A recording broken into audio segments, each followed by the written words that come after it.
সেদিন ছিল এই পুচকুটার অন্নপ্রাশন। এটা ছিল দিদির বান্ধবীর মেয়ে। তো ও ছবি তুলছে দেখে আমরাও একটু ছবি তুলতে চলে গেলাম।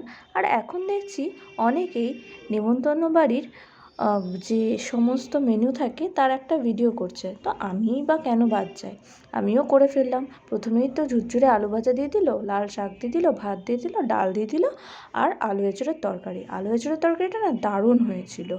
তো এই যে ডাল দিয়ে ঝুরো ঝুরো আলু ভাজা, এটা তো মাস্ট খেতেই হবে। তারপর আরেকটু ভাত নিয়ে নিলাম, তারপর দই কাতলা নিয়ে নিলাম, আর শেষ পাতে ছিল এই রসগোল্লাটা। তারপরে এসে দেখি ও এখনও চুজ করতে পারছে না ওর ফিউচারেও কী করতে চায়। তো ও সব টাকা পেন ফেলে দিয়ে ও খাতাটাকেই ধরলো। দেখে তো খুবই ভালো লাগলো, মানে ও জানে যে ভবিষ্যতে টাকা ইনকাম করতে গেলে খাতা বা পেন কিছু একটা নিতেই হবে। ওর কাজ করুক, আর তোমরা তোমাদের কাজ মতো একটা সাবস্ক্রাইব করে দিও। টাটা।